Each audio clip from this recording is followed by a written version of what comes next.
Hi everyone, this is Starpath Academy live with midnight Q&A, wartime Q&A, and yeah, you have to excuse me. There is a smoke alarm beeping. There's a smoke alarm beeping in the background, and will be beeping. Maybe we should count it and make a game out of it. I don't know. For right now, could you please do a sound check on me if my sound's doing okay? I would love if you could confirm that in the chat. In the meantime, I will be picking some questions from my Patreon account.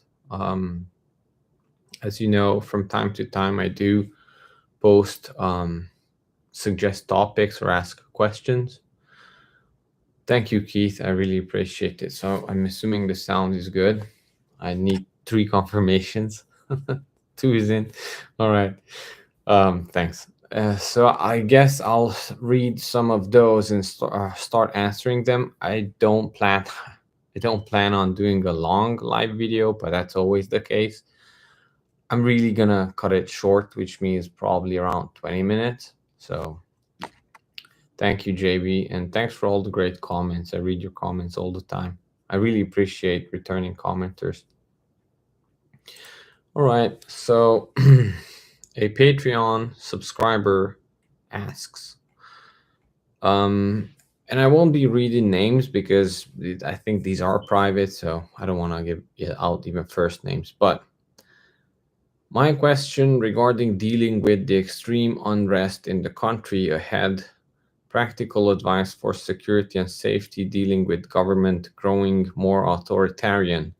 I'm certain Wild West will seem tame as compared to the reaction of Joe, US citizen, here in where he or she lives. So let's break it down.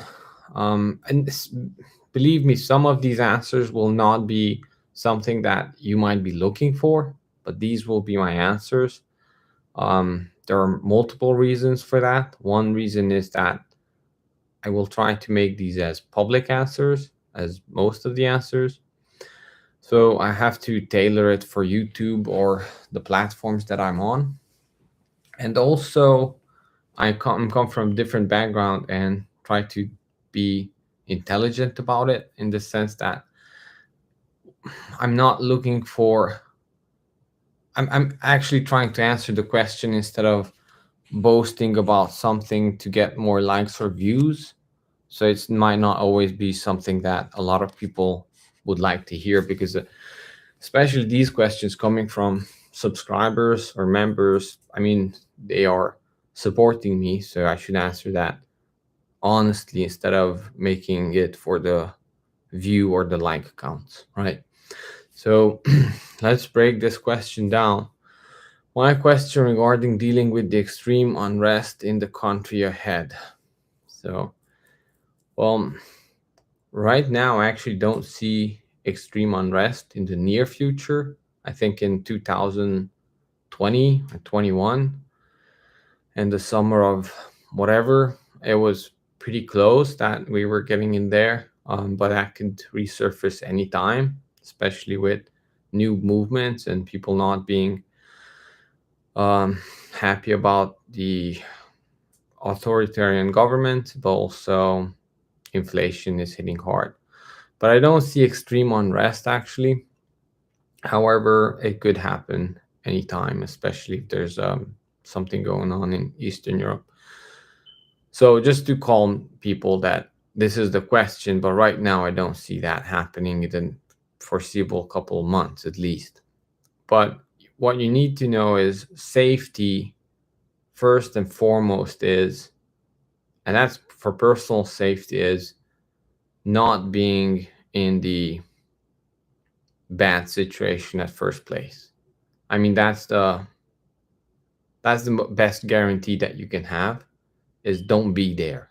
And just think about it, like when some of these crimes or whatever happens, it's like, okay, it's 1 a.m. near a liquor shop or something like that, or in a parking lot, well, you shouldn't have been there.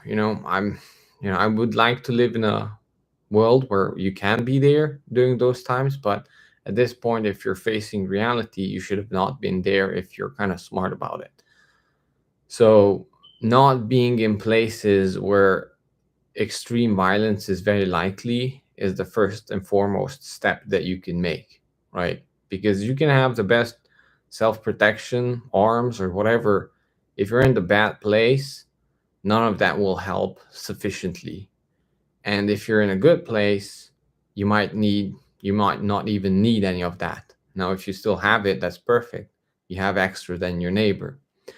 So that's the first and foremost thing, that you have to be intelligent about where you live, the places you visit, and who you connect with. So that's pretty much like the best advice I can give. Other than that, of course, as long as you can protect yourself with. So I want to give some practical stuff. I mean, um, get your license to carry, if you're comfortable with that. Um, Also, physical training is very helpful, but not necessarily useful, to be honest. But helpful in the situation, not useful in the way that you would think it is. Because you could be the best karate chopper if someone else, some idiot guy with a 22 gun, points in the wrong direction and accidentally does something, that might not help. And people might not like this. And there's like stuff that you could learn for self defense. I think the best one is Krav Maga, from my opinion, but and I'll tell you why. But actually, a lot of being a victim has to do with your mentality. Victims are chosen. Um, so having that stance that they know that you're not you don't have a victim mentality. It's very rare that you will be victimized. Now, of course, that's not a guarantee. So for that reason alone, being trained in self defense, physical self defense, is very, very important. So have that. Now, regarding house safety, home safety, again, try to live in a, well, first and foremost, I think the state is very important, that you have at least stand your ground laws and castle doctrine, or both, um, because, well, for obvious reasons, I don't have to say, right? So you have to be able to defend yourself and your family, but you have to have the law on your side. Pretty easy, right? And it's very hard for people to move, but you have to think about your priorities. And if this is a priority for you, then I think it's a worthwhile move. If this is not a priority, which may not be because you're living in such a good condition or whatever, then you have to think about other situations. So I cannot answer these questions for you. I can just give general answers, and you will have to pick that. Right. So more practical stuff for your home. You have to set up perimeters. So with cybersecurity, with home security, with all of these, is you have to have different parameters. So one is like at least 3 or 4 uh, circles, basically. So there are the, yeah, let's start from the outermost, is basically where you detect people where they don't know that they are detected yet. So you want to catch scouts. So this is far beyond where your sign is put up, like do not trespass sign. This is beyond that. So you could have cameras there, so you would know that there was movement there. Now it depends, of course, if you're living on a farm or if you're living in an apartment. But I'm trying to describe some best case scenarios. So if you're living in a homestead or somewhere, you want to set up like those hunting camps, or depending on what kind of systems you have. I don't think Ring or anything like that would work, but you want to have something where it's hidden, but you find scouts. Many, many times during economic collapses, people scout for the places that they might loot, right, days before. So you want to catch that. If that is happening, you want to be prepared. So that's your like detection parameter. Beyond that, you have your early warning. This could be just a sign, hey, private property, don't, you're being filmed, very important. Something like off-site 24/7 live surveillance is, you have to put that there if you can, if you have that. Even if you don't have that, put it there. So that's sort of a deterrent. It won't mean too much in really bad times, but it's not always just bad times. You have to be prepared.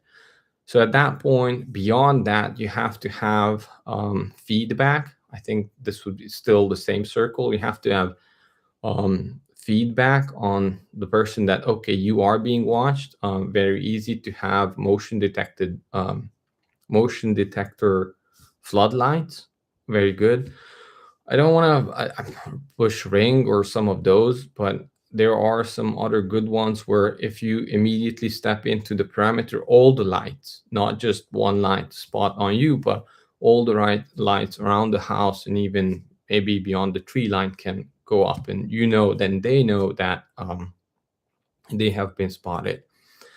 Now with fences, it's kind of a tricky deal. So of course you want to have good fences, but know that that will not stop anything. It's more of a psychological stop, which is very important. However, you want to make sure that this fence, it's kind of crazy the analogies that I bring up, but think about how when the refugee crisis was in Europe, the Hungarian border was actually moved back into Hungary. So Hungarian laws were already intact on the other side of the border, which people who were coming or trying to come into Hungary didn't know. So they could already be detained, right, by Hungarian laws. So with fences, remember that first parameter. You want to put your fences in enough where they have been already detected, because the scouts usually go up to the fence, and from the outside of the fence, they would scout you out. But by that time, you have to catch them. So that's the idea. Fences are very important, but you have to see through fences if you can. Now, of course, I lived in Los Angeles. It's very nice to have all these nice hedges, and vegetation, especially cacti or cactuses. I have to learn my English better, but it's very good. But you have to have good vantage points, because they will have good vantage points because they can just hide behind the bush and still look at you, but you don't see it, right? So it's either no bush at all or nobody sees anything. It's a brick wall, but then you have to have cameras outside. Again, I'm describing some of the best case scenarios that you can have, but of course, you live in an apartment, do what you can, and we'll maybe talk about that as well. Right, the next parameter, at that point, once they stepped in, based on knowing your laws, there are things that you can do, right? If it's on your property, get to know your laws, talk with lawyers and so on. It's definitely, if you're not in immediate harm, it's crazy to do anything. So be sure to know that, right? And look up and study the law, right? I mean, maybe actually you need to help them, right? Who knows? Maybe they're actually looking for help. So not everyone that comes on your property is trying to attack you. So make sure you know that, right? And beyond that, I would say the inner house or the actual inside of the house. So where they have to either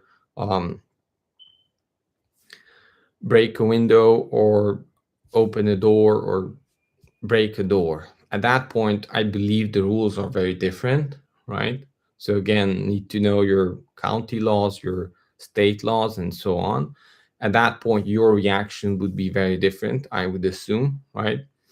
So at that point, I think one of the best alerts could be actually, I have to think about the names, but the sensor that on glass break sensor. And sorry, I will be reading the comments. I bet you're helping me, but I just want to focus on answering the question now, and then I'll read the comments. So glass break sensors are very important.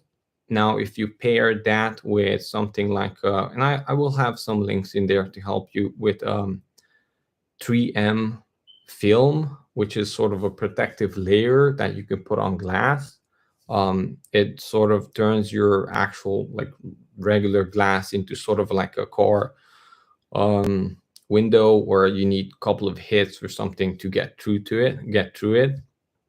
Now compare that, add that to the glass break sensor, where if anyone tries to enter, the glass sensor immediately notifies you on the first sound of the break.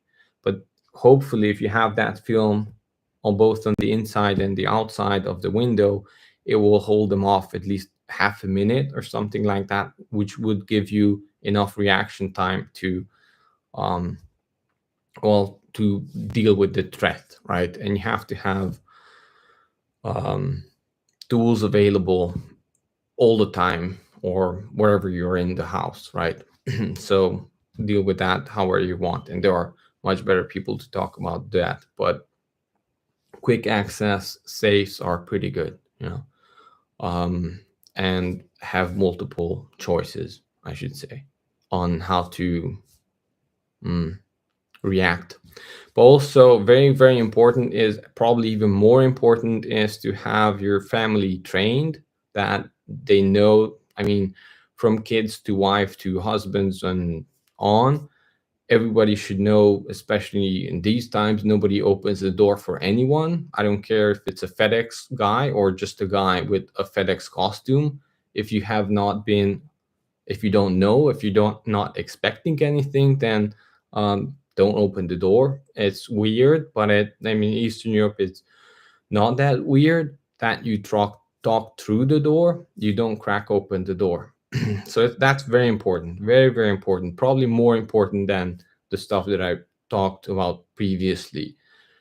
In many cases, it's social engineering, I guess, or how they get in, right? It's not through breaking or something like that. So very important that your family knows what the protocol is in the house and they abide by it.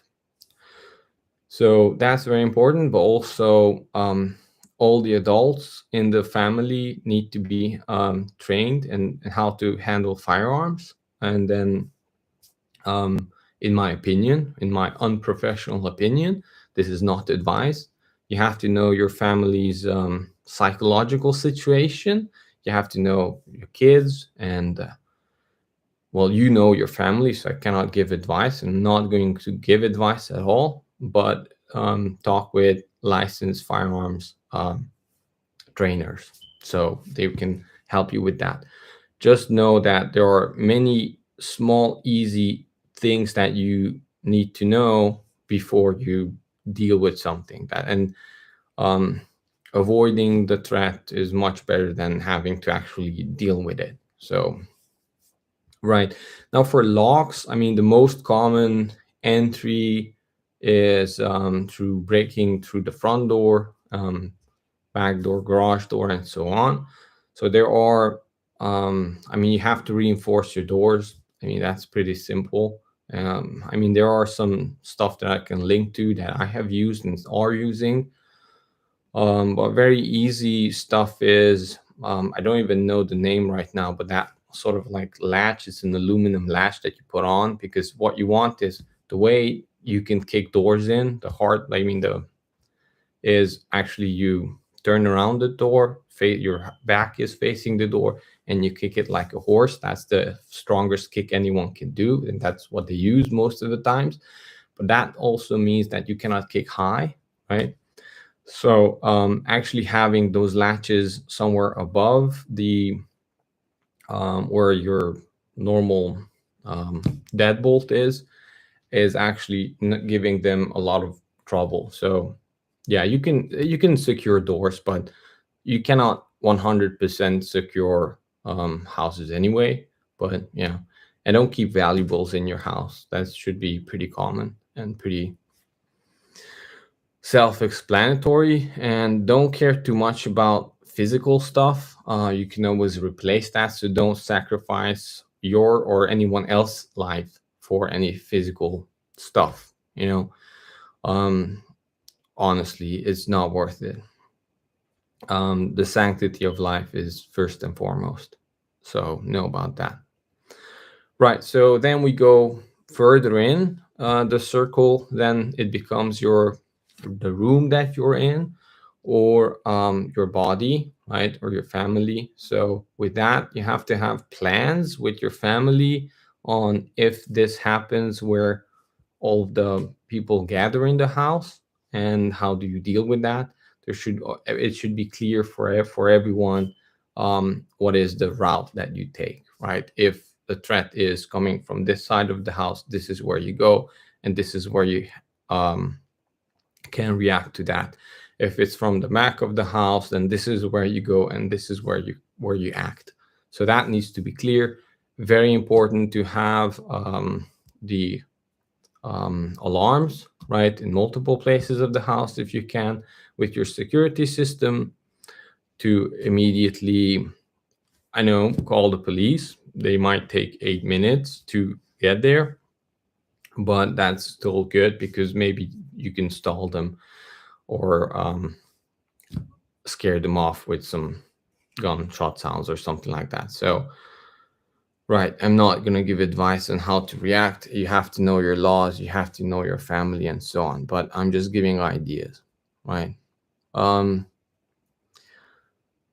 right, and again, not being there is probably the best case. It's always, if it's safe to run, it's always better to run, but it's not always safe to run. So know that, and you have to deal with that.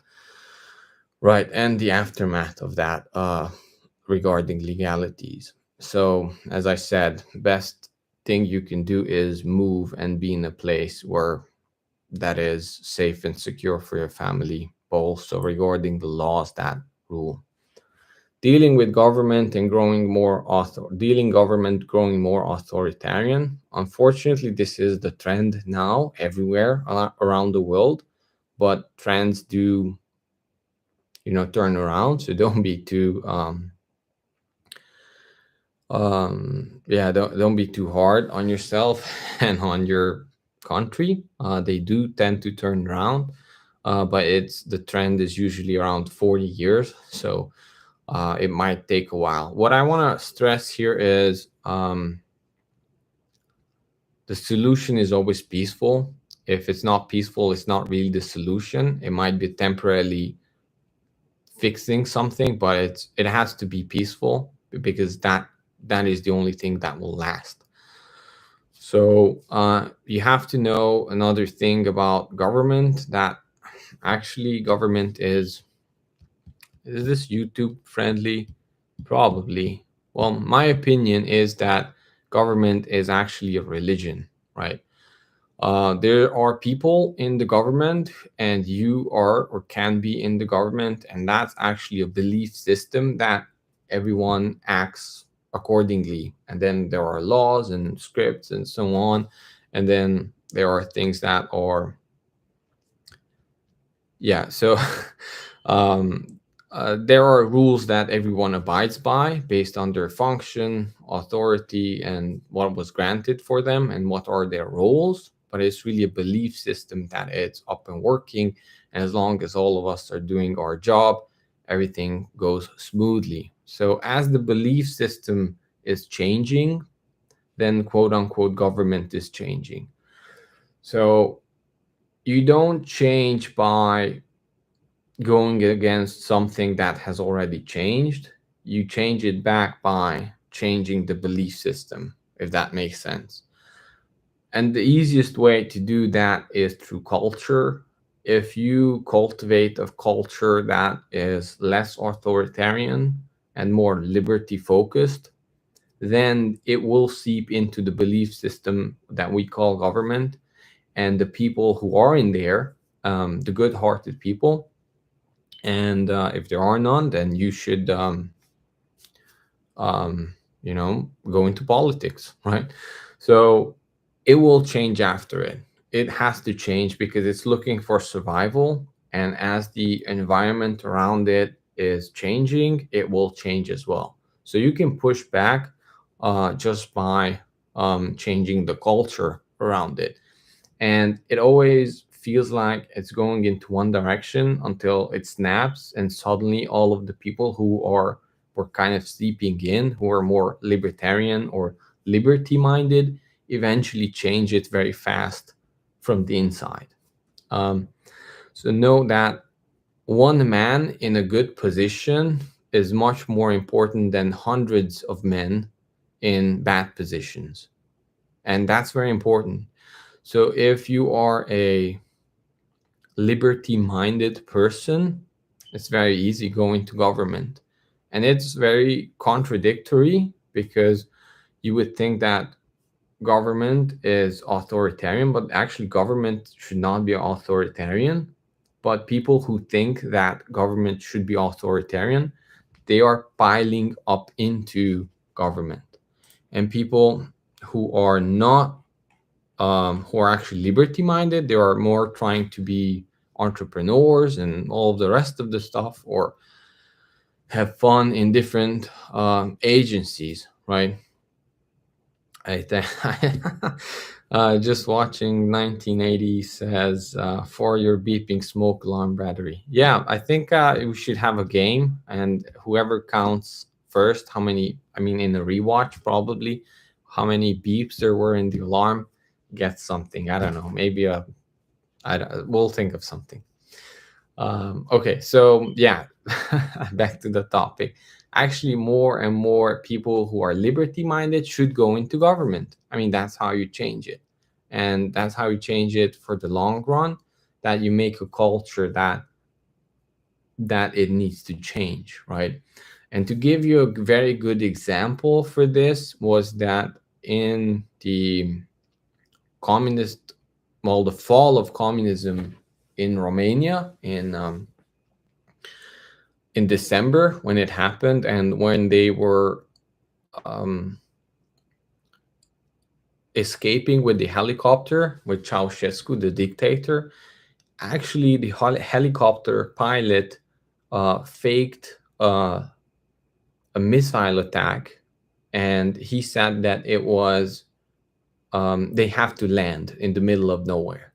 The engine that was hit, or I mean, you can look it up, the exact story, but he said they cannot continue and they have to land because they were actually going into Ukraine, escaping with the dictator.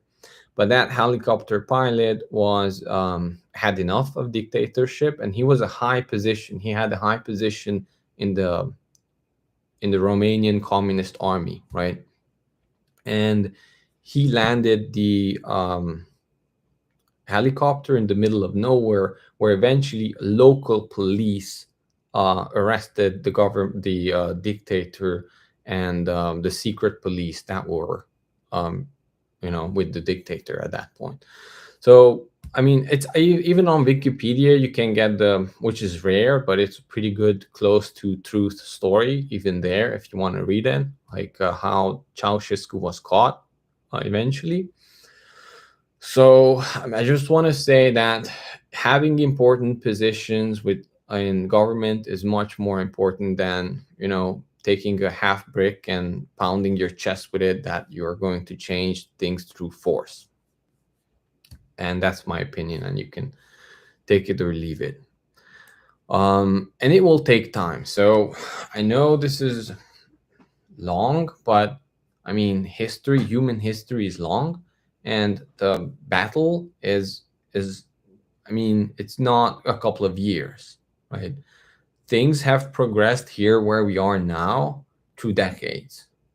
So it will take decades, if not a decade at minimum, to at least change it back. And if you're going against this, then it's not natural and won't last. Actually, it will make things further worse. So yeah, the best thing you can do is to live up to your values, but also run for local political offices, that's very important, actually much more important than you would think, even if you have no chance of winning, because that means that you're actually moving the overtone window, or hey, this is now being discussed in politics, even if it's not yet feasible or yeah viable, but it's being moved in right into that area. So it's very important to do that. So basically, you change it from the inside slowly, or you get more and more liberty loving people on your side, right? And it will take a long time. But I mean, if you read, I mean, ancient Greek text, if you read Sumerian cuneiforms, this is a battle of human history. So you're not gonna save it by sacrificing yourself for something stupid. It's just not going to change like that. This is a battle. This will always pop up. Once liberty wins for the next 40 years, we will lose it again. So it's a cycle, and you are where you are in the cycle, and do the best where you are with your capabilities, uh, peacefully. So that would be it, my answer. And she says, I'm certain the Wild West will seem tame compared to the reaction. Yeah. Um, it might. That's how it looks like, definitely. But it's if the Mongolian force is coming your direction, you can stay and face them, or you can go somewhere else and face them from where you have a better position.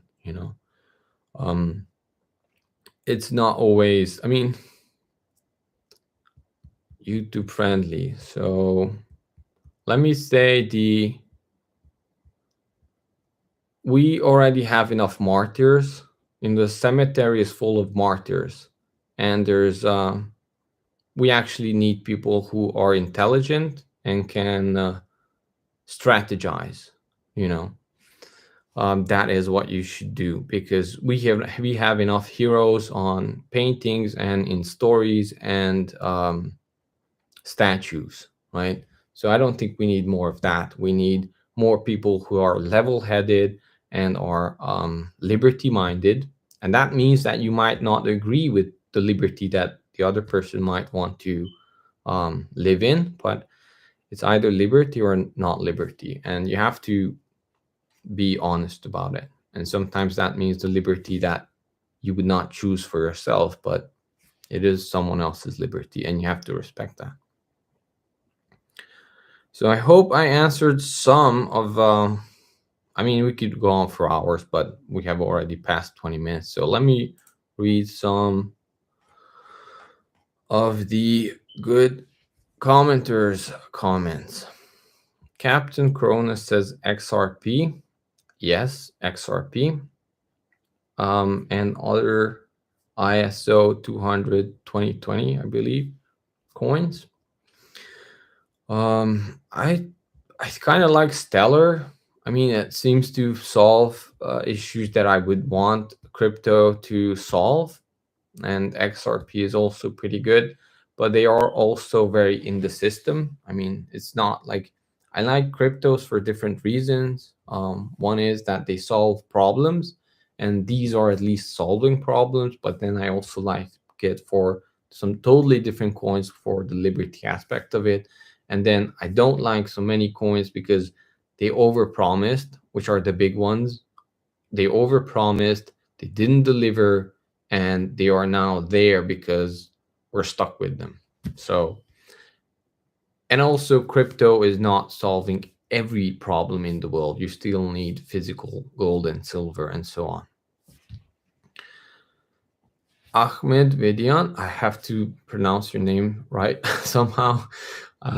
So thank you for writing. Do you think the timing of all this is a little odd, or is it normal for all of us to be subjected to adrenaline and cortisol torture year in year out. I mean, I don't believe in coincidences like this. So, of course, timing is very important. However, so I did a lot of looking up on history and talking with people in this last week on Eastern Europe and the history of Putin and NATO and a bunch of stuff. And eventually, I will not be sharing anything I found, but I can say is that it goes very deep from, I mean, even if I just scratch the surface.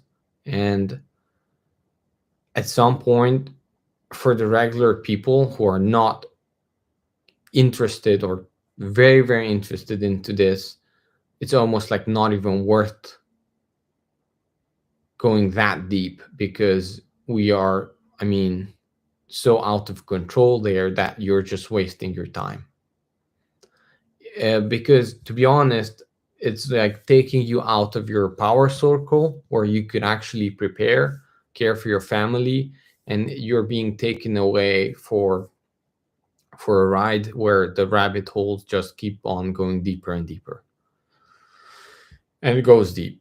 And I mean, like, I'm at the beginning as well. So, but I'm actually enjoying researching and reading history and reading documents and declassified papers and autobiographies. So at some point, it really is what whoever quote, I don't even know who the quote is from, where um, we are an empire and we will act, and you can study our actions. And by the time you study our actions, we will act again, and then you can study those actions, you know.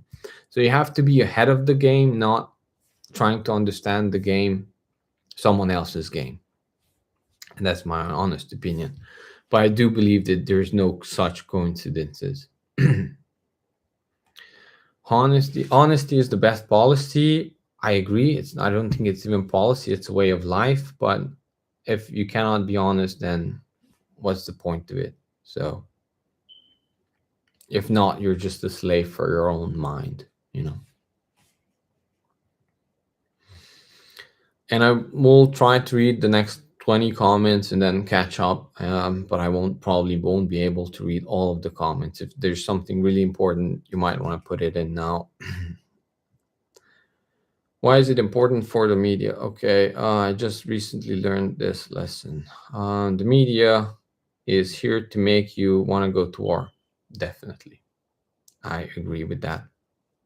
It's always the point. I mean, when I talked about why the old monarchs of Europe fought, right, against each other to expel their own people and their bravest to kill them off so they don't revolt against them, but they go and kill off someone else's bravest, youngest people who could actually make a change in their country. It's not necessarily to win the war, but to be preoccupied with someone else's war. Okay. Hi, Maggie. She says, how much did I miss? I don't know. Yeah. Keep counting the beeps. We're having a joke. You probably heard that. Yeah, Krav Maga. I mean, it's look. There are many different things. It depends on the style and it depends on um, where you are, right? Because Brazilian Jiu Jitsu is really good, but that's good in very certain scenarios, close space, where there's only one on one, maybe two on one. But honestly, in my personal opinion, living in Romania, that was very rare. It was always like three against five, three against 12, or you against four. It was never, and it was anything goes. So improvised weapons was actually much more important. And I'm not going to tell you history, but, or my stories. And I don't have any, my background is really peaceful. I just heard stories. Okay. So it depends on what you have, but I mean, it's always dirty. So real stuff is much dirtier than you think. And I like Krav Maga because that at least takes that into account. I think Brazilian Jiu Jitsu would be another really good one, but also you have to know how to keep distance because you're on the ground. Once you're on the ground and there are multiple opponents, you're done for. I mean, that's my opinion. It's almost always some improvised weapon that comes in, and it could be glasses, it could be just a bottle. You're on the ground with someone else, and therefore on top of you who are, yeah. So being actually very important to take 1-2 punch without losing consciousness is very important. You can somewhat train for that. Actually hitting yourself doesn't help too much. Something else does anyway. Being able to keep your distance is much more important. Distance is the best safety mechanism, and dodging and that sort of stuff, in my personal opinion. But if you're looking for a good training, how to feel comfortable and how to have good skills, Brazilian Jiu Jitsu, Krav Maga, and but also Wushu is the one I did, but other stuff as well. Kickboxing is good, but you have to keep your distance. That's my opinion. Why does anyone watch MSM? It's a drug. People need fear. Fear can be addictive. Lies are addictive. Why are people in abusive relationships? They could leave tomorrow. Of course, I know. Don't want to oversimplify it, but I'm just trying to make a point here. Yeah, I know not everyone can leave tomorrow, but everyone could turn off MSM tomorrow. It's an addiction, and they feed the addiction. That's why they are there. MSM. Okay, I'm gonna have to jump a few comments. Thank you for the super chat again. In Holland, you're allowed 5 guns with license. In Belgium, 30. I think I gave my opinion on that. Best is to not be anywhere near of trouble. But having 1 can be enough for certain situations, and having 30 could not be enough in certain other situations. But yeah. Looks like it did found another question. So, question. Yeah, how did you decide on the name Starpath Academy? I will, yeah, I was thinking about when to reveal this, but I mean, it's an honest question. It has multiple meanings. It has multiple meanings. So it's like, again, circles and circles within circles. Based on your knowledge, it means different. I mean, it's just Starpath Academy could mean that you're being taught something, right? And I do like astronomy, even astrology a little bit. So you could say that it was because of that. But then if you have a bit of deeper knowledge, then it could mean something else. Yeah, I'm not going into too much details, but one further in, just like with logos, is that it has one meaning for the general public, but it has another meaning for the creators of the company, right? One meaning that I think would be important that everyone knows, especially people who have followed me for a long time, is that I see. So one of the reasons I try to share stories is because we learn through stories. People learn through stories. I mean, I could show you a lot of charts and you might memorize them. You might know about hyperinflation, how many percentages, but what does that mean to the average person, right? So we actually have to relate emotionally to something so it gets stored into memory longer.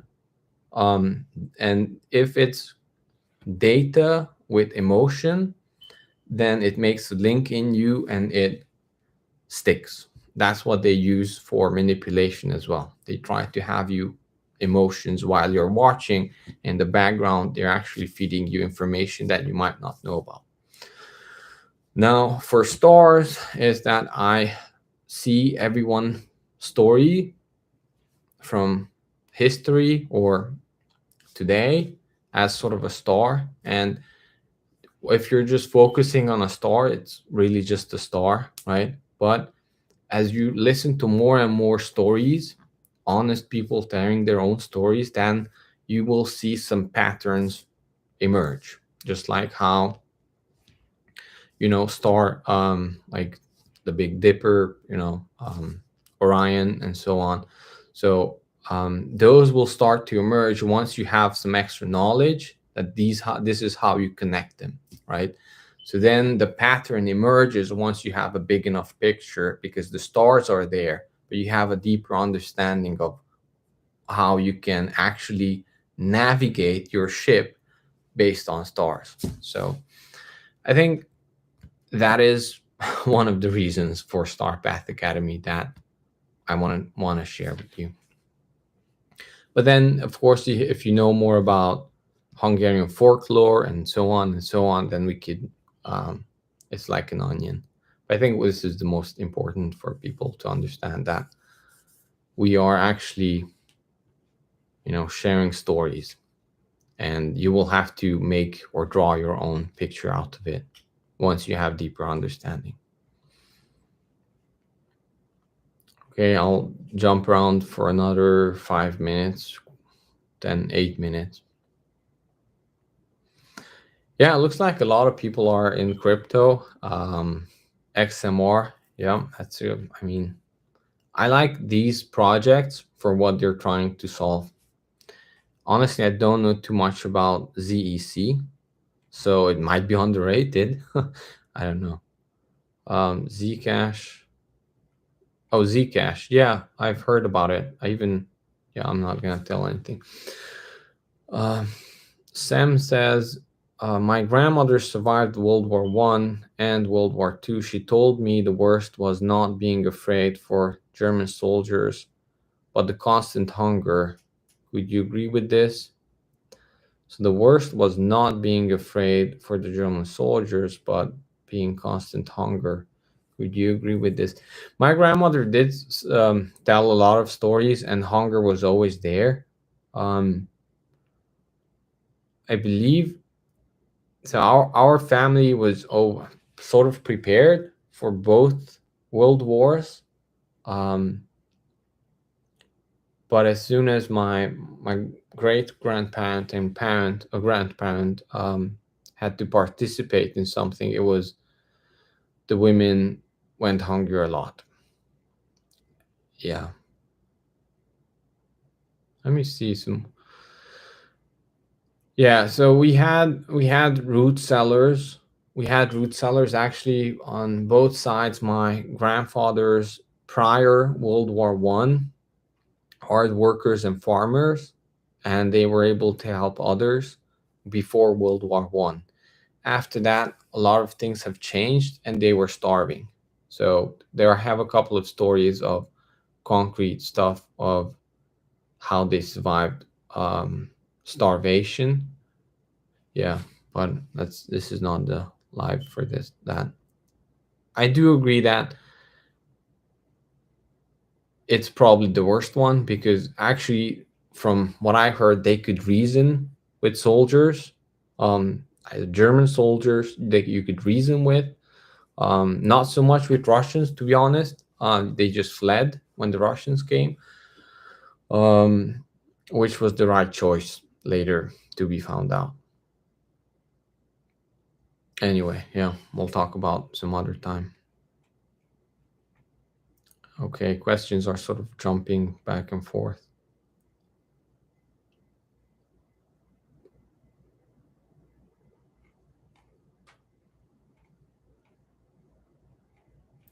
Johnny P says, "Love your screen name." So I hope you joined where you um, got the story. Okay. What was music like in communism on various levels? What played on the radio? Could musicians make a living? Was music a way to get through a day?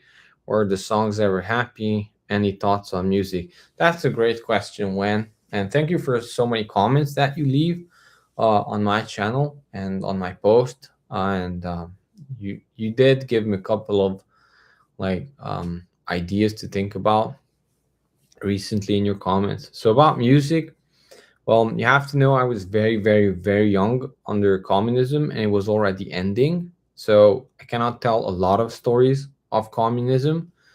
I mean, I do have memories. However, for me, it was so young. I was so young. I didn't really care what was communism or what was it.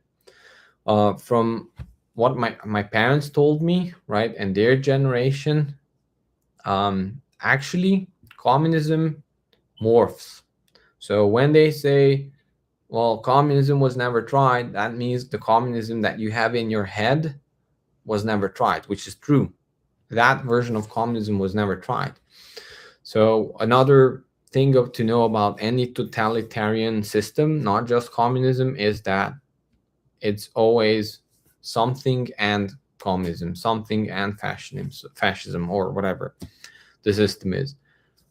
So communism as we know it, or as you know it in the West, it was actually first Russian and then communist.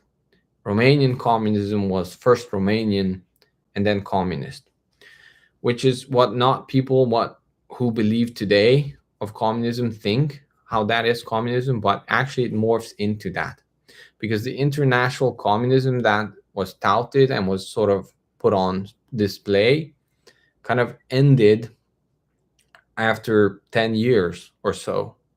It morphed into something that can survive in the soil that it has been planted. And in Romania, it became actually, if you look at, so Gheorghe Dej was the first communist dictator, then became Ceausescu, who was the second communist dictator, and it was totally different version of communism. And I'm trying to give you some context of the answer that I'm going to give you, hopefully about music. Okay, so you have to know that because when we're talking about communism, there's going to be very, very different flavors. Again, Hungary experienced something very different before 56, and then Kadar or Gulyas communism after. Again, actually very liberty focused compared to culture and music, the Kadar Hungarian communism. In Romanian nationalistic communism, and we'll talk about that at some point, the music had to focus first on the state. It had to be approved by the state. However, eventually, the people in the state who were approving these art forms, well, not individual songs. Sometimes it was individual songs, but once you were kind of checked marked, uh, then you could release songs, right? Because you're approved. So that would happen, right? But it was happy, but it was also focusing on propagating the idea, the status quo. And there was a lot of happy songs about how good life is and how to praise the dictator and Romania and so on. Eventually, a lot of these songs, if you look at it, they are very, very nationalistic by current standards. That is because Romania's communism has morphed into very nationalistic communism in order to survive, right? As I mentioned early on, that these systems morph into what the culture is pushing it. Even communism will be different after a while. So regarding songs, there were a lot of happy songs that way. There were a lot of happy fake songs, and you could feel that. And a lot of people kind of resang them in different verses to kind of make fun how fake it is. Now, with that said, there has been a lot of Western influence after the 80s, 70s, and so on. It actually had to be taken into consideration, and it became more freedom oriented, where it was sort of for young people, singing it for young people, not just not just praising communism. In that cases, lyric by lyric, verse by verse, it had to be kind of viewed and censored, and they did that. However, still a lot of good feeling songs that were actually more honest came out. A lot of, especially in Hungary, and because Kadar or Gulyás communism was a softer communism, because they did not want to repeat the revolution of 50, the anti-communist revolution of 56. So they had to have like it was okay to have long hair and that sort of stuff. In Romania, it wasn't. It was much more strict, and two communist countries hated each other for various reasons. Anyway, so as more and more of the 80s came in, it was more and more free. A lot of family-oriented songs were out, and it was a lot of happy songs as well, heroic songs as well. So a lot of things went later on because the censors themselves, actually, who were working in the government, were kind of, I guess, breaking already in their mind, where they themselves have been breaking away from communism. However, the Politburo was not. So there was a little stress between the censors who might be young, who wanted to this new culture to come into Romania, and the very old communists who were still in power. But they always tried to convince them, no, no, this is still okay, this is still okay, and then so on. So that's my experience. That's what I've been told. Of course, if you're from Romania, but you're from the capital or something else, it might be different for you. But we had a lot of songs, but it was censored. The lyrics were censored. Did that answer your question? And you can look it up. There are some actually really good songs that came in through Western influence.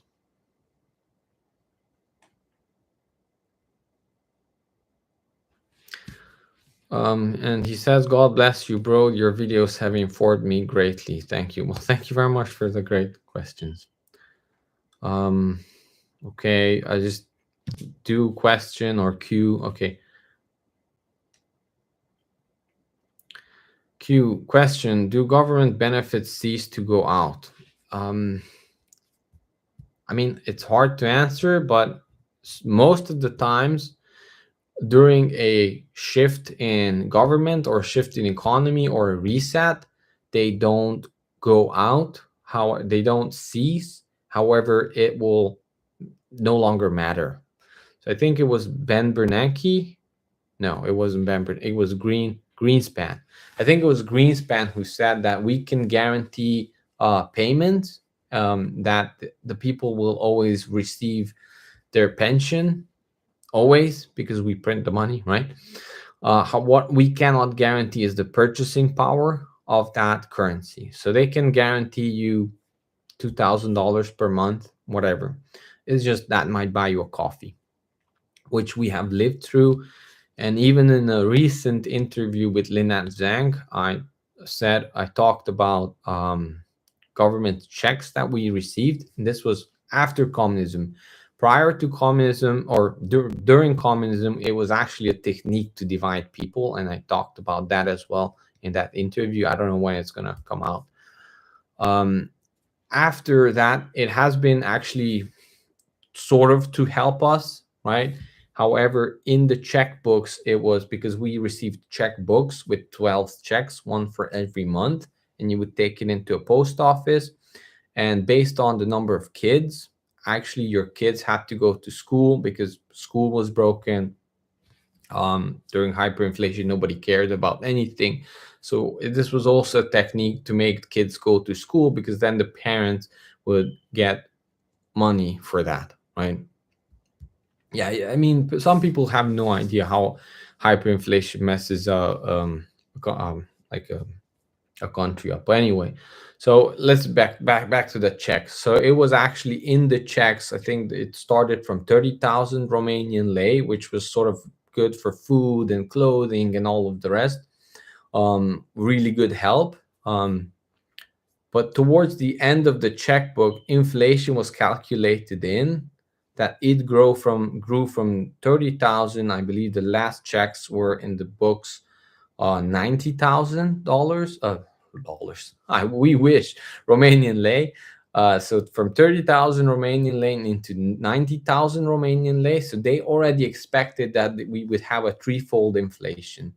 But actually, the inflation was so bad by the end of the year that 90,000 Romanian lei wasn't enough for food. A lot of people just tore that page out and gave it to the kids, and they could trade that at the post office, and they would buy candy with it. So they can guarantee benefits, they cannot guarantee what that benefit will buy. So I hope you understand that. Which was, again, another question I will have to answer for a Patreon subscriber, a member, who, by the way, are awesome. Each and every one of you who have supported me, thank you very much. And they do ask questions. So one was asking about, is it good to have a government job? It can be, depending on where the country goes, especially in defense. It might be good, but regular government job might not be so good because during a crash, because they might guarantee you X dollar amount of paycheck. They can always pay that, no problem, but what that might buy might be very different. So if you take a look at the example of Venezuela, with woman, did I release that? Probably did. I have more questions that I asked, and she was kind enough to answer. So we'll be releasing some more in the future. She said that the government pay is like $3 or $7 per month, so US dollars. And of course, you cannot live off that, but it's sometimes you're forced to continue with the job, right? So it can get crazy, but usually defense is pretty good, because the last resort of governments, even totalitarian governments, is to have the soldiers, well, not necessarily the frontline soldiers, but the higher ups in the army, to have them well fed, because if not, then it's over for them. So, but then again, you have to be clear with your conscience that that is what you want to do during these times. So, yeah. Juan88 says, hi, Starpath. Enjoy your perspective. Let's keep praying this madness to stop. Prepare, folks, and get your spiritual fitness right. That is absolutely true. Yeah. Thank you very much. Thank you very much for commenting. Yes, I mean, let's pray as well. Madness to stop. I do believe that it will continue for some reason, but we can still pray for the people so they don't suffer. And help, if you're living in bordering countries, help as much as you can. I'm trying to do my best, actually, but I'm doing it for the right reason, not to talk about it on YouTube. Right. Okay. Yes, the spiritual fitness is very important. I mean, at these times, being mentally and spiritually prepared is as important, if not more important, than being physically prepared. All right.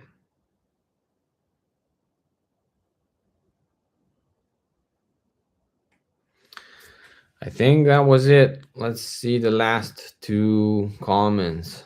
Silver Highwayman. That's nice. That's a nice name. Wow, Starpad. The coupons were given to kids for sweets and candy because of hyperinflation beyond Yeah, it was. Kids were running around with those checkbooks by the later mid-year or after mid-year, and it was just handed to them, and they would take it into I believe it was first, even if you were a university student, you would get these checks. I think then you would get them, not your parents. Yeah. And then they had to have two stamps, one from the university that you actually attended, and then you took that to the post office where they stamped it. They could also cash it because banks were done by that time. Banks were actually starting up again. Yeah. So you would take that, and it didn't matter at that point, like it was yours or not. You could take it out, and actually, kids were trading the checks, and yeah, it was 90,000 Romanian lei, which was pretty good money at the start of the things. And there were multiple years. It went after that. It went up to 120, 200,000. At some point, like if a 500,000, I think it stopped, because at that point things were actually getting back, and inflation were stopping, and they cut the zeros. They cut 4 zeros after that. So I wonder if like, do they still do that? I don't know. I don't know what's going on. Okay. God bless you all. Alan says science needs to be questioned at all time. Well, that is science, questioning stuff. Galileo to the rest of them. I mean, that is science, questioning your previous guy. The previous guy makes a right thesis, and then you have to question it, refine it, refine it.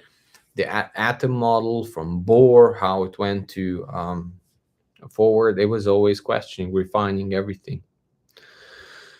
Right? That is science. The powers, they don't make new definitions for science, right? The powers that be are using science as you claim. The tool is used to achieve an aim. Yeah, I mean, much of it is becoming, because religion is now being replaced with something else. I mean, if you are an atheist or whatever, you might still need to understand that just because you can grab religion or faith, religion is, I believe, different than faith. But if you grab faith out of the people, there will be a void there, because you think you might be okay or not okay without faith, but you cannot project your own reality, your own mental patterns on people living in Greece or your neighbor. I mean, that's your mental pattern, right? It's like forcing other people to have the same mental pattern. So even if you're not doing that, you have to understand that there will be a void in people where you grab that from, and they will fill it with something else. And it could be belief in government, belief in science, instead of actually using science as a questioning tool, refining everything as you go in order to have better and better solutions.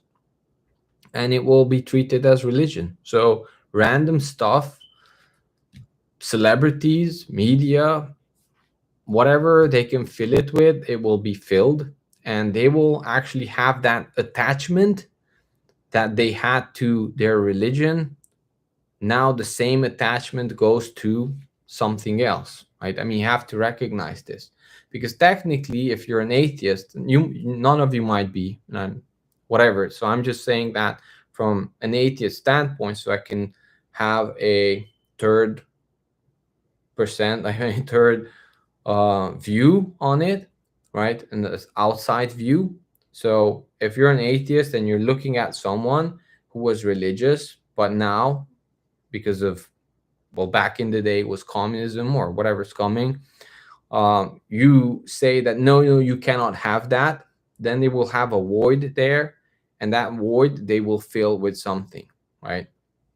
You might want it if you are a globalist or something like that. You might want them to fill that void with your ideologies, but life is random. It doesn't always happen like that. So they fill it with something, and it could be belief in science instead of scientific thinking, right? It will be belief in science. It will be belief in media. It will be belief in celebrities. It will be belief in put anything on the list there.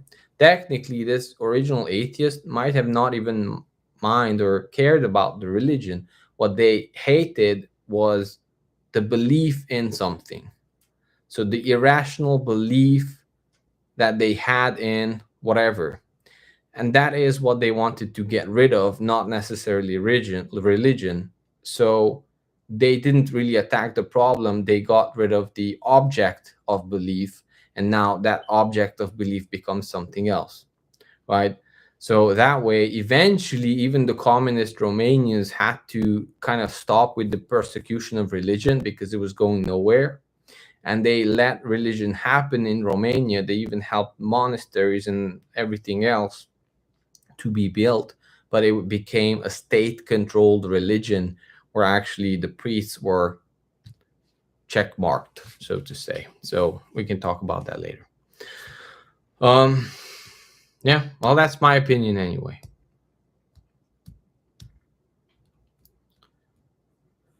Anything can be a religion, and religion is not faith. Faith is something else. That's my opinion as well. So I wonder if you agree or not, but whatever.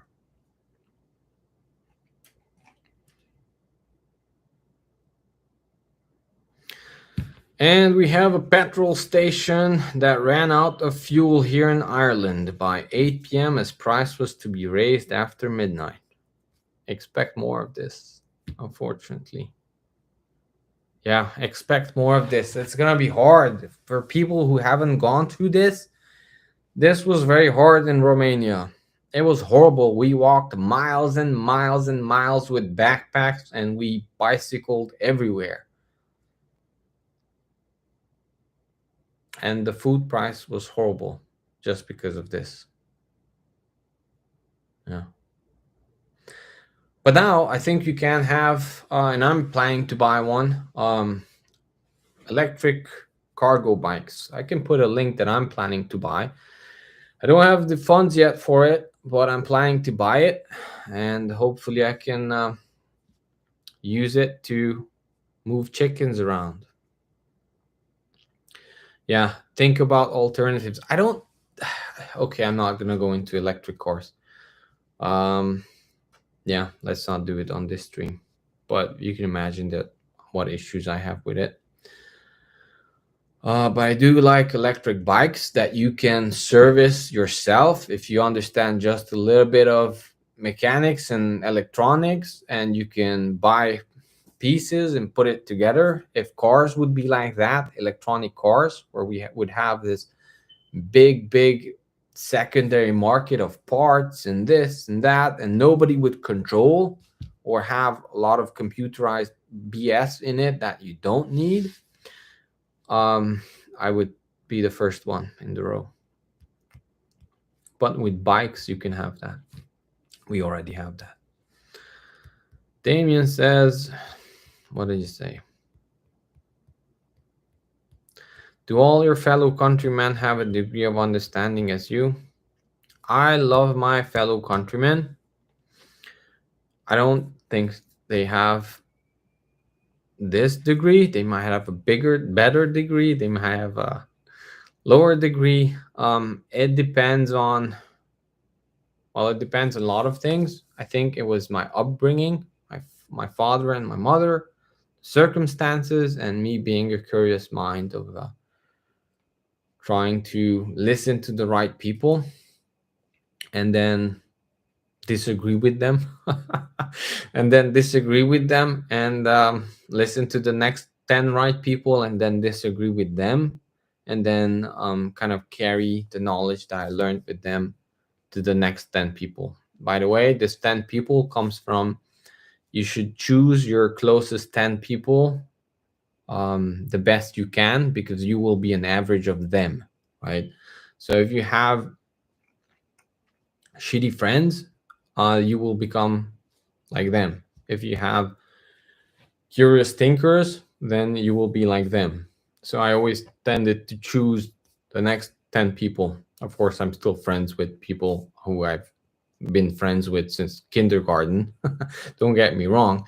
But the people who I specifically choose to hang out with, it might be university teachers, which might not be the same university teachers that you think about when you're thinking about university teachers in United States. They are a different breed. um, Subverted breed, I would say, probably. Anyway, so yeah, choose those people. But I do believe that a lot of like a lot of my countrymen have good instincts. A lot of Eastern European farmers and people from the country, but that's also true here, I believe. They might not have a logical breakdown, but their instincts are spot on. So I believe there are a lot of people who have this gut feeling that they constantly go by. And if I do a lot of logical conclusions and studying and looking up on stuff, actually I came to the same conclusion. So it always amazes me that how these people who are well connected to the ground and God or whatever, they pick something, and we might agree with the thing for different reasons, but eventually we end up agreeing. So I believe there's a lot of good countrymen like that in Eastern Europe, but I believe that's also true here. So I hope that kind of,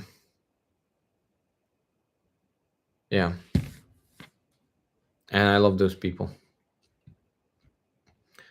A lot of questions are coming in. Are you guys waking up now? A lot of Europeans probably, huh? Okay, yeah, we can do another 2 more minutes, 5 more minutes. Okay, masses here in Ireland completely asleep. Asleep. My concern has always been to feed and care for my kids. Well, I cannot say what should be your concerns, but I agree with you. That would be my concern as well, as to care and for feed to, yeah, tend to your kids and children and your family. I mean, especially as a man, I think that is the most important thing, that you care for them. It's just hard, isn't it, when a lot of people are asleep around you? You feel alone in a YouTube chat, right? Yeah. Well, prepare, and don't forget that you always have the option to leave. Um, if your priorities are your family and your kids, you can always take them into a better place. It always amazes me that a lot of people are stuck in a situation and they're boxed in because of their, it could be belief system, it could be how they were raised, it could be media, it could be not having a big enough perspective, and they stay in the same situation and suffer through it instead of changing their situation. It's subconscious. I do believe it is subconscious, but they stay and suffer through it. And I have to tell you that I don't have the right to say for anyone not to suffer. And we'll talk about that later. So everyone has the right to suffer whatever they need to suffer through, because that might be their own life journey. But I do believe they are sentient, and if they choose and if they can move on from that.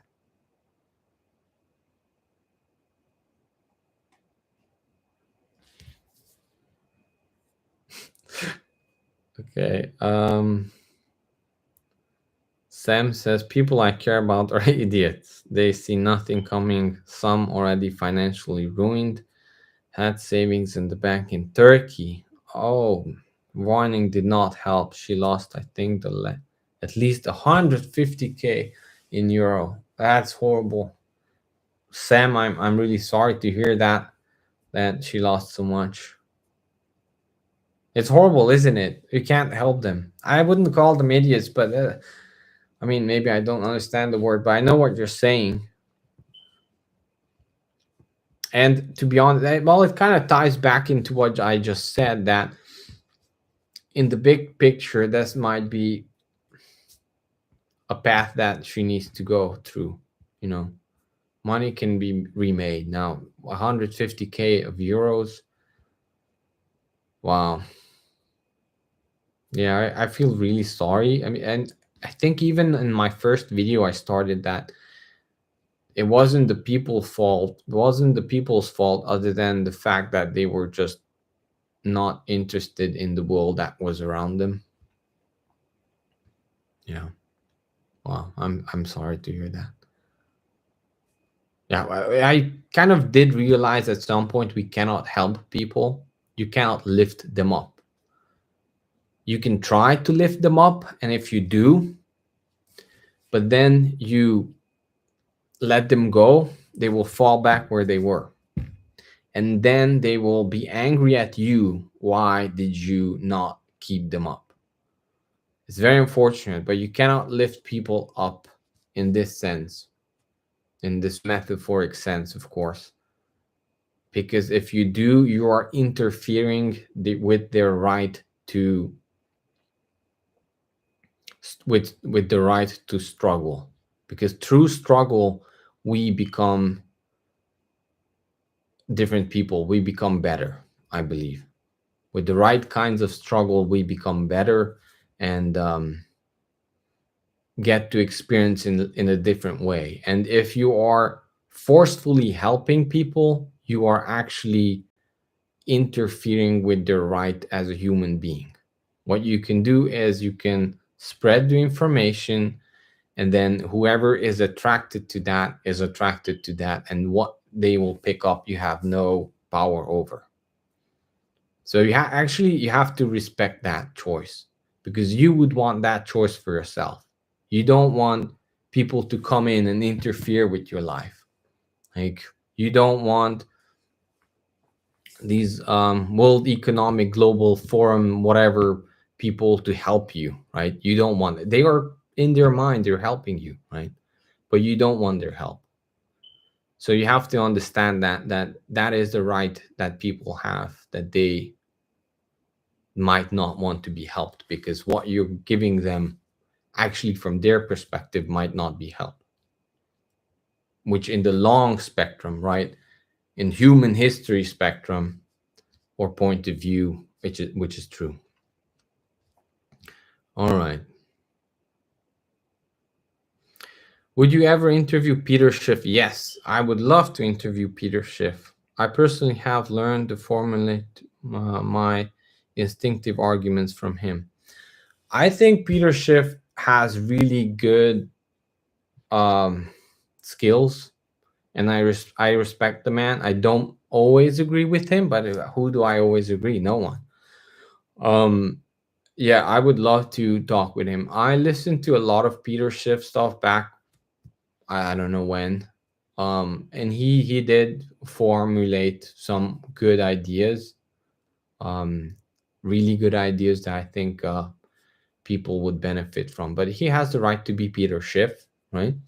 So yeah, and I sometimes I still listen to snippets that where he like explains something. I do like to listen to him, but I just like with any other economist or banker or you name it, I don't agree with anyone more than some percentage, right? But I do respect him, and I would love to interview him. Yeah, for sure.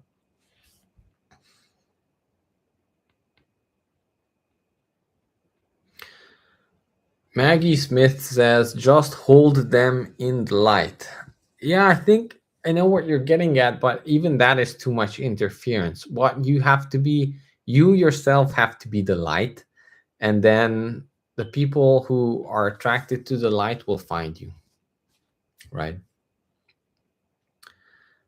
Because they might need time in the dark. They might need time in the dark until they come to the light, right? Is there right? This became very philosophical from self-defense and all of that stuff. Yeah.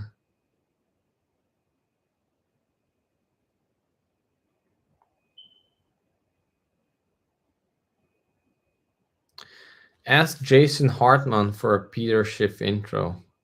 Yeah, Jason Hartman, I really like talking with him. I mean, I don't know him too much, but from what I talked with him prior to that interview and even after a couple of words, yeah, Jason Hartman, I mean, he has different ideas, and I really like and respect that. And with Peter Schiff as well. That's a good idea. Yeah, I would really have to prepare for that interview. Peter has a lot to say. Yeah, I would love that. I hope it happens. And I would also like another Jason Hartman interview. He has such good information, but also he has good connections that like he's bringing in from other people who do research for him, and he just puts it all together with his twist on it and his flavor. So I think Jason Hartman has like a really unique way of showing things about real estate, and I like that. I like unique people.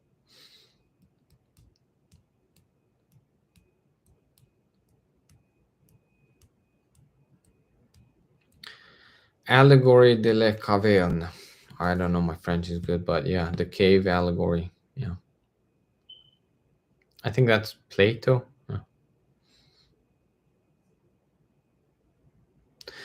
Yeah, George Gammon. George Gammon. I still need to understand some of his points. I mean, in the sense that I would like to agree with him, but I don't. In some cases, in other cases, I agree with him completely. I mean, one interesting thing about George Gammon is how he gets his 50K gold number. That's really interesting. I would really want to know that. Okay, well, that's interesting. Yeah, how he gets to 50K.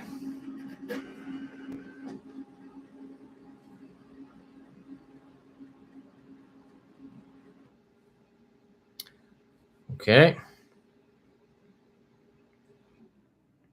Bosnia. It would be epic if you could interview the guy who wrote SHTF Bosnia Reddit thread. Yes, I can't remember his name. He has really good information. I've listened to an interview um, that he did for the guy from Argentina that I interviewed. I would love to connect with both of them. They have real experience, and I have my take on my own experience. And I think if the three of us could get together, that would be truly amazing. What that Bosnia guy did when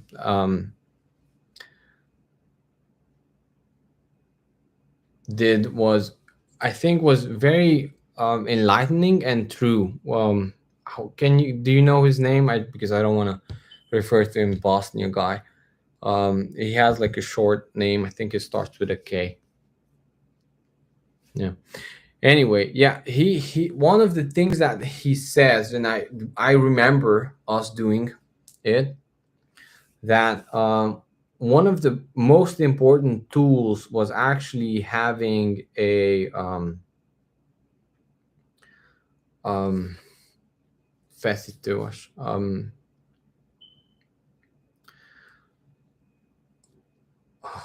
Now my English is broken. It's too late. Okay, I have to Google this.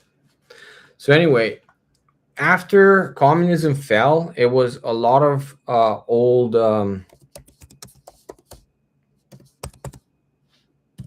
buildings that were no longer maintained. A lot of old factories, right? And in order to, one thing we did to survive and have enough money for food, because especially by the time we actually started the homestead, we had to still live in the city, right? And what we did was actually collected aluminum and other stuff that we could trade, right? Aluminum specifically, and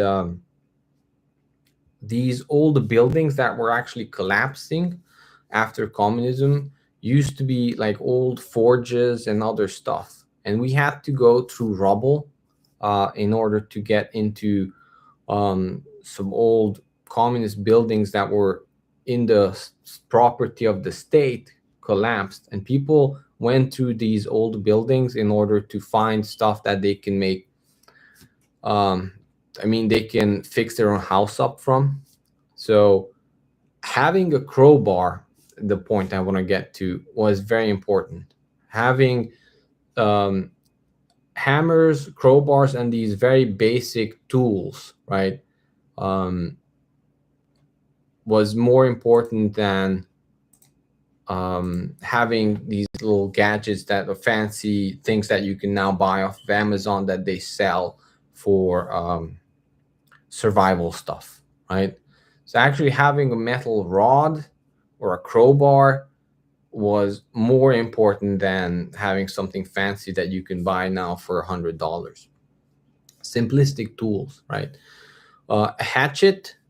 We always carry the hatchet, right? In the sense where, of course, not when we were walking down the city, but when we actually went to somewhere on the farm, or it was also for safety reason. My dad had it. We had a car. We didn't use it that much because of gasoline shortage, but we were able to acquire a car, and it was always in the car for many reasons. Also, that he shared that I completely agree with is that people, for survival, they buy all of this fancy gear, that tactical gear or anything like that, which can actually make you into a target in city situations when it wasn't that bad, but certain times it got pretty bad when the police were not able to do their job. In those cases, you want to blend in as much as possible, and if people around you are wearing rags and are starving, you don't want to be the guy with a bunch of plate armor, actually that will make you a target.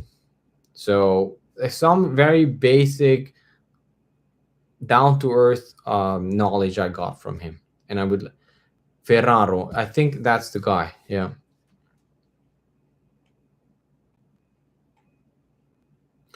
Well, is it Ferraro was the one who interviewed him, I believe. No, I'm not a Solari member. What is Solari?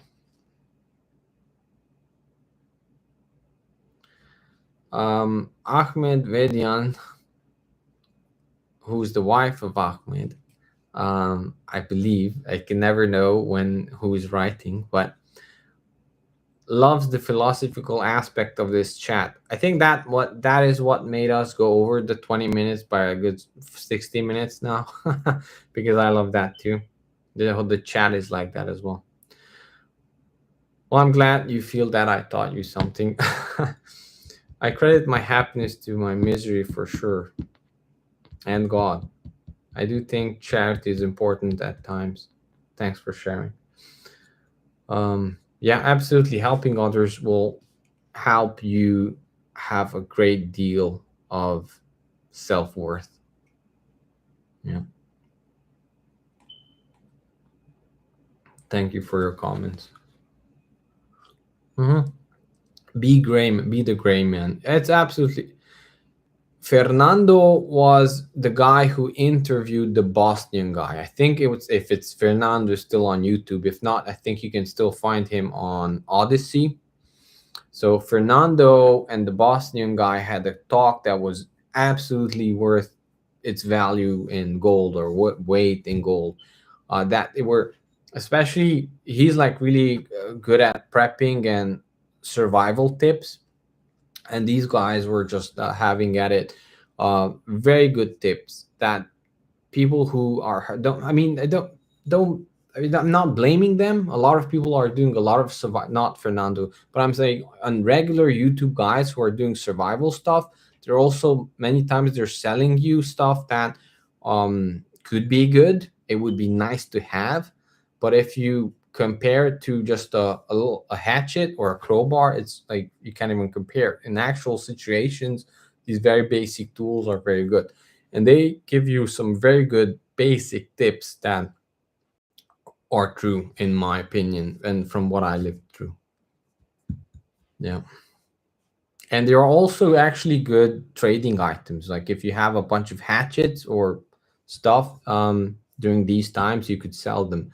My father did that. He collected a bunch of tools while we were able to, and then some of that we could sell it. The problem was that he's collected very specific tools, like for machining, because he was a machinist, and it was hard because it was too niche, right? It was too niche to sell it off during a collapse. We should have went with something more general, but we did have like a lot of pliers and that stuff that he was able to sometimes give away and trade away, that we were able to use for barter, and it was really good for bartering during those times.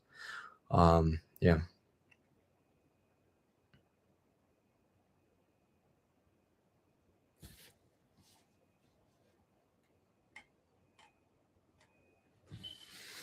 Maggie says Catherine Austin Fitts organization. That's Solari, the Solari report. No, I'm not part of it. I would love to be. I mean, it would be great, but I haven't really did anything to sign up or anything like that. But I did listen a few interviews with Catherine Austin Fitts, and she seems like she knows a lot. Selco. Yeah. Fernando and Selco. So let's leave it at that. If you can find an interview where Fernando, who I interviewed as well, who's from Argentina, interviews Selco, who's from Bosnia, that's a really good interview if you can find it on Odyssey.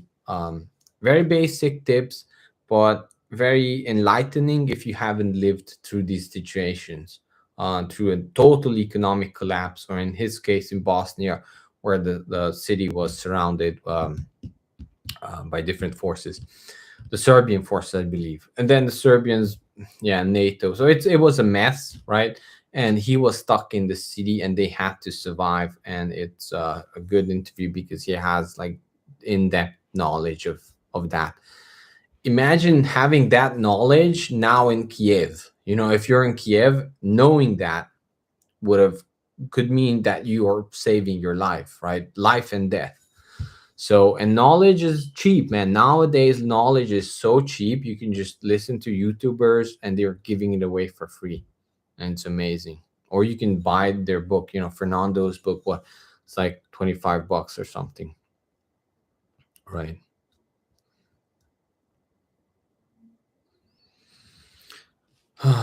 Sam says, thank you for answering the question. My pleasure.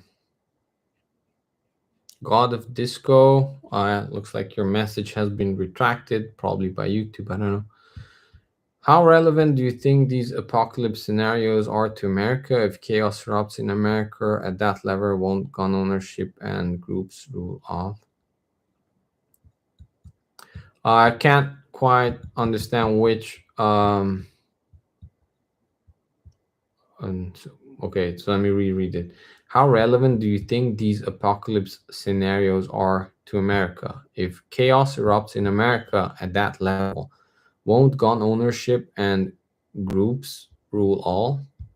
Well, I think, as I many times has said, um,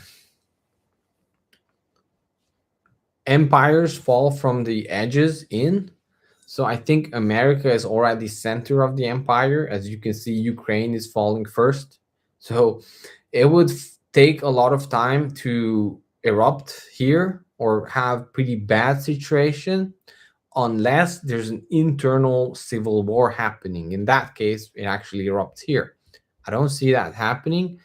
I think because sort of what's happening at the edge of the empire, it's almost wanted by two big forces. An inner problem here would not be wanted at least by one force. That's my opinion, but it can erupt. I do believe that gun ownership, actually groups would form and that would be pretty bad. I mean, that was one of my videos about Ukraine. The very first one was actually about that people could form these random militias and do bad things to each other while the war and while the fog of war is there, because that always happens, almost always. So I think that would be pretty bad. That's why I mentioned early on that could be that one gun is more than enough for the situation, or sometimes 30 guns are not enough. So it's much better to have to be not there, right?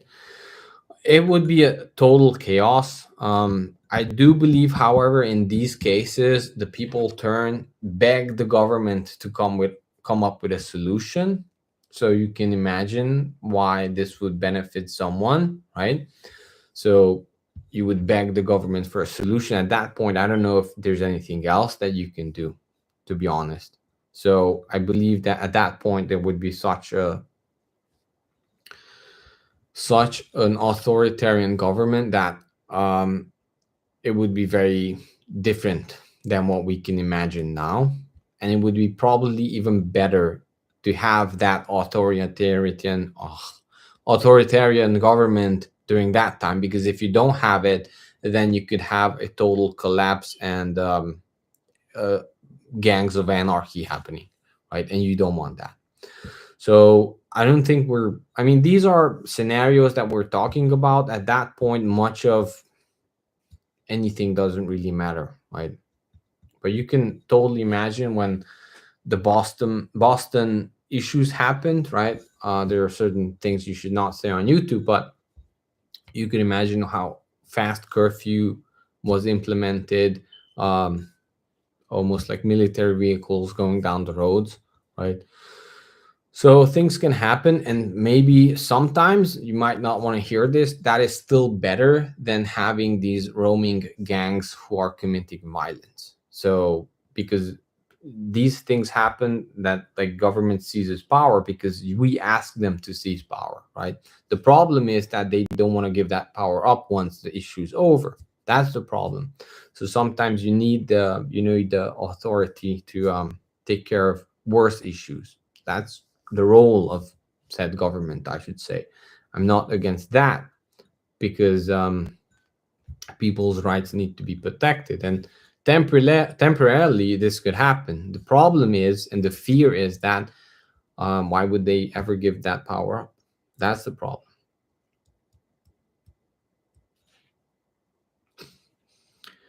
So at that point, being outside of, so just to continue with the answer, being outside of cities would be absolutely essential. That is when the bug out place comes into mind, right? But at that point, you have to watch out where you're going, because if, as we had our discussion with Fernando, if you go alone or with your family in a very remote area, you're actually not protected at all. As these people are roaming through the countryside, which could happen. I know this is almost Mad Max, but this happened even in his um, scenario that he described, what happened in Argentina, right? Or take South America, for example, right? What happens to these farmers who are very remote? Like, either you are remote in a place where nobody knows where it is, right? In somewhere in the mountains that cannot be accessed, or you don't go that remote and you're actually in a small community like a town where you know the people. That can be um, important as well. So you have to think about it practically, because um, yeah, and tents and people living in the nature, you should try that. If you can do that more than 2 months, you need to teach me something, because I was not able to do that long. So that doesn't work for a long time. I mean, that could be okay if you need to get to one point for another on foot, and you need to bring stuff, and you have caches, and you bug out for a day or two where it's still safe to continue moving. That's okay. but a lot of people are living in fantasy world, I see. And it's their right to do that, but if you're interested, in my opinion, is that you can either have a couple of situations: stay where you are if you are in the right place. If not, then move there now while you can, where your neighbors are like-minded. You meet them, kind of have an understanding that you would be protecting each other in case of bad things happen.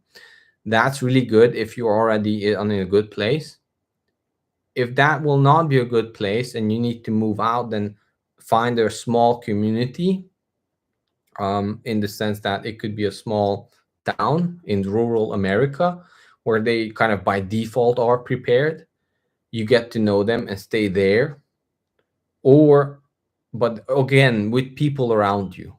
It's very important to have people around you, and you have a small community, even if it's not that tightly knit. When you get there, they can easily feel out where you're coming from, and if you're like that, you will be able to. Even me, with my accent and not being from America, you can feel that those people appreciate you and you appreciate them. So anyway, or be so remote that nobody even knows about the place, and there's no way in, no chance in hell that people would find it, because if they do, you're in a bad situation. If you're alone, like if there's a road leading up to it, then it's bad. And if it's not at least 12 miles away from an interstate, then most likely, I mean, the 10 miles on both sides of the interstate, no go. I mean, that's not good for a permanent stay. 15 miles probably.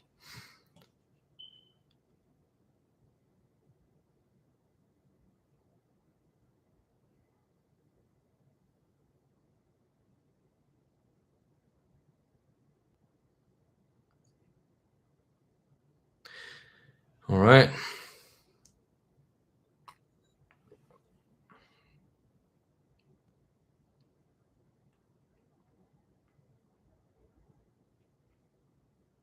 Looks like a lot of you have stuck with me for, yeah, nice conversations you guys are having. Yeah, I'm sorry to hear that, Sam. Yeah.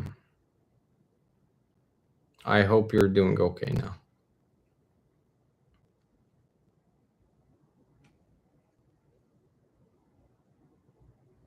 All right. Is there anything else? Well, this took a long. I just enjoyed this too much. I just enjoy talking to you too much.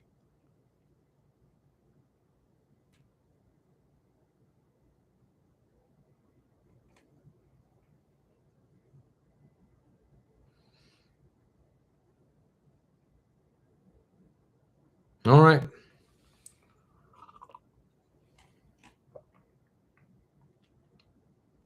Can you explain the distance from the interstate? Yeah. Well, it comes from. I will put the book probably. I know it's not. I don't think it's in the book.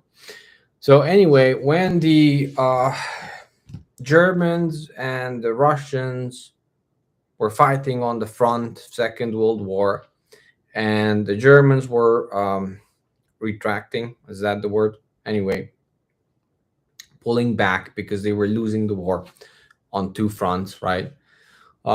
As the Germans were fleeing from the Russian army, the Soviet army, at the end of the Second World War, interstate system is actually made by the Germans for various reasons. We can get into that at some point. But it's a good system. The system's good, right? So what happened was that the Germans who were were fleeing from the Russian army that was getting closer to Berlin, and they were moving out of Berlin. They left. If they had cars, they left with cars. And what happened that they got stuck in traffic. A crash happens or something like that, and right, the whole line gets stuck, right, and they had to continue on foot. So it happened that as these lines, the interstates that they were traveling, on both sides of the interstates. It's called autobahn now. I mean, the different names, but just so you understand, the interstates, the people who were traveling on foot because their car were stuck or they didn't have any gas or they didn't have a car, on both sides on the interstate, as they were moving and fleeing from the Russians, they were grabbing anything from the farms and robbing or stealing from the farmers around them, or even the people who had houses. They would break in, get food if they can. I mean, they were surviving, right? I'm not saying like, oh, I mean, it was a different situation, right? So they were basically, the same people were pillaging their own people in order to be able to escape. So technically, from historical examples, we know that on two sides of the interstates, at least 15 miles or 10 miles, 10 miles, or 15 miles, 15 miles is not safe when people are escaping, right? So out of that, people tend not to travel that much on foot, especially if you're not used to it. Now I'm used to it, but not a lot of people are used to it, so they will not travel that much. So if you have, let's say, an interstate and a road or something like that, you have to be at least 10 miles from the interstate and a couple miles in from the road, and you'll be probably at a better spot. Yeah.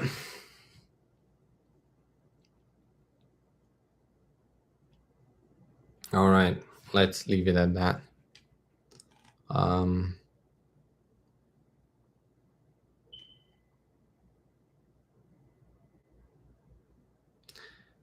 yeah. So, I mean, it's a good system while things are up and running, but if you're looking for permanent space, then if you can, you know, it depends on what you're looking for. If you have another place, then it's fine to live by an interstate. If you have another place that you can go to.